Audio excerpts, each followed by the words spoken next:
আমার দাদির ঐতিহ্যবাহী পদ্ধতি ব্যবহার করে পদ্মফুলের তন্তু ব্যবহার করে আমি কিভাবে নিজের জন্য একটি সুন্দর পোশাক তৈরি করেছি তা দেখাই। প্রথমে আমি সুন্দর পদ্মফুলে ভরা একটি পুকুরে যাই, তাদের সুস্বাদু ডালপালা কেটে সংগ্রহ করি এবং বাড়িতে নিয়ে আসি। একসাথে আমরা প্রেমের সাথে ডালপালা ভেঙে ভিতরে তন্তু সংগ্রহ করি, ছোট কাঠের বান্ডিলে মুড়িয়ে। তারপর আমি বনে ফিরে যাই এবং শুকনো বাঁশের পাতা সংগ্রহ করি, যাতে সেগুলি পুড়িয়ে ছাই করা যায়।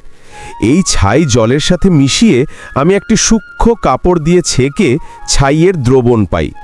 তারপর আমি এই ছাই দ্রবণে সমস্ত সুতা সিদ্ধ করি, যা সুতোগুলিকে শক্তিশালী করে এবং তাদের একটি অনন্য প্রাকৃতিক চকচকে দেয়। তারপর আমি এই সুতোগুলিকে ছায়ায় শুকানোর জন্য রাখি।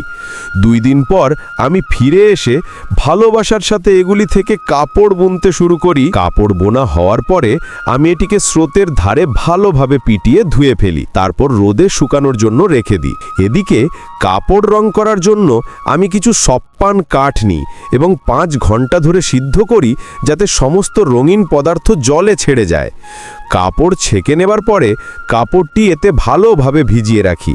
1 ঘন্টা পর আমি এটিকে স্রোতে নিয়ে যাই এবং অতিরিক্ত রং মুছে ফেলার জন্য ধুয়ে ফেলি।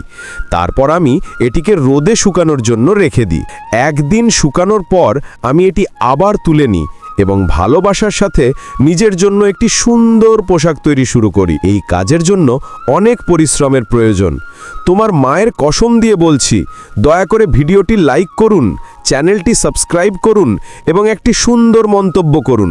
সাবধানে সেলাই করার পর এখানে আমাদের সুন্দর হাতে তৈরি পোশাক। এটি কেবল একটি পোশাক নয়, বরং আমার কঠোর পরিশ্রম, ধৈর্য এবং নিষ্ঠার প্রতীক। দয়া করে চ্যানেলটি সাবস্ক্রাইব করুন, লাইক কমেন্ট শেয়ার করে উপকার করুন।